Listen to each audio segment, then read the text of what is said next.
राम राम प्यारे मित्रों, मेरे चैनल भक्त प्रेम में आप सबका हार्दिक स्वागत है। प्यारे मित्रों, आज की वीडियो में हम लोग बात करेंगे कि भगवान श्री हरि के भक्त जब मृत्यु को प्राप्त होते हैं तो वैकुंठ जाने के मार्ग में उन्हें किन बाधाओं का सामना करना पड़ता है। इसलिए वीडियो को अंत तक देखें। इसमें वैकुंठ धाम के बारे में तो मैं बताऊंगा ही, इसके अलावा कुछ और गूढ़ बातें भी बताऊंगा, इसलिए वीडियो को अंत तक जरूर देखें। भगवान की रचना को दो भाग में बांटा जा सकता है। पहला भौतिक यानी कि दृश्य जगत और दूसरा आध्यात्मिक जगत।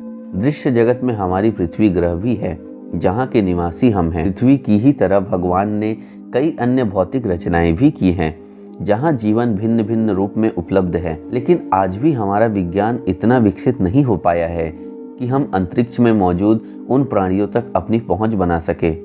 महाभारत के दौरान जब स्वयं परमेश्वर कृष्ण ने अपना विराट स्वरूप अर्जुन को दिखाया था, तो अर्जुन ने भगवान द्वारा प्रदत्त दिव्य दृष्टि के माध्यम से मानव देह में ही असंख्य कहो या अनंत कहो, अनेकानेक दिव्य प्राणियों को भगवान के अनंत रूप में देखा था। यह दिव्य दर्शन स्वयं में प्रमाण है कि भगवान की रचना में केवल मनुष्य ही नहीं है, बल्कि अनेक प्राणी मौजूद हैं जिन्हें साधारण आंखों से देखा नहीं जा सकता। भौतिक संरचना के अलावा भगवान ने आध्यात्मिक संरचनाएं भी की हैं, जिसे अमर संरचना कहना ज़्यादा उचित होगा, क्योंकि भगवान की यह रचना कभी नष्ट नहीं होती। प्रलय से इसका कोई लेना देना नहीं है। भगवान की अमर संरचनाएं आध्यात्मिक आकाश में मौजूद हैं। प्रत्येक जीव का उद्देश्य इसी आध्यात्मिक आकाश में प्रवेश पाना होता है।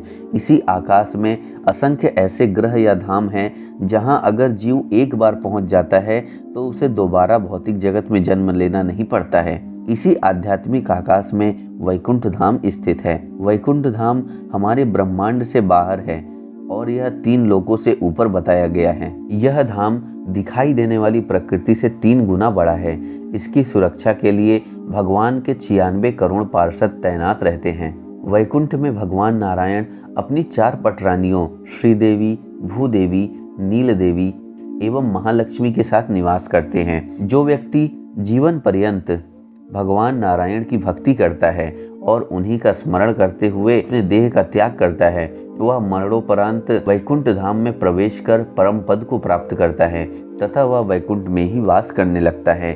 उससे वापस भौतिक जगत में कभी आना नहीं पड़ता। उसे सदैव के लिए भगवान नारायण का सानिध्य प्राप्त होता है। जब मरणोपरांत ऐसा भक्त वैकुंठ धाम के लिए यात्रा शुरू करता है तो उसे वापस भौतिक जगत में ही पुनः फंसाने के लिए दिवस के देवता, रात्रि के देवता, दिन के देवता, ग्रह एवं नक्षत्र के देवता, माह तथा मौसम के देवता, पक्ष के देवता, उत्तरायण तथा दक्षिणायन के देवता, अतल, सुतल और पाताल के देवता सहित 33 कोटि देवता भी उस भक्त को तरह तरह से फंसाने का प्रयास करते हैं। उसे प्रलोभन आदि के जरिए उसे अन्य योनियों में ढकेलने का प्रयास करते हैं। ऐसे में यदि भक्त की आस्था डगमगाती है तो वह किसी भी भौतिक जगत में जन्म ले सकता है। लेकिन यदि उसकी आस्था और भक्ति प्रभु में दृढ़ रहती है तो वह इन झांसों में नहीं पड़ता और वैकुंठ धाम की ओर अपनी यात्रा करता रहता है।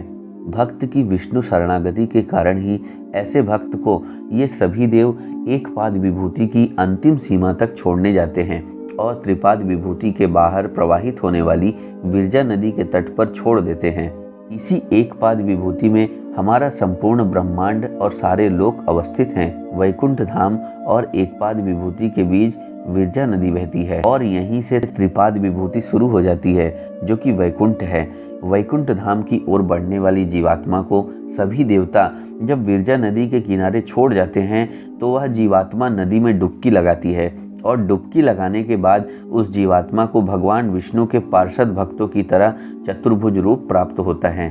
उसके हाथों में शंख, चक्र, गदा और पद्म शोभा पाने लगते हैं। अब यहाँ से भगवान के अन्य पार्षद उसे भगवान श्री हरि के पास ले जाते हैं, जहाँ वह सदैव के लिए भगवान के सानिध्य में परम आनंद में रहने लगता है। जय श्री हरि।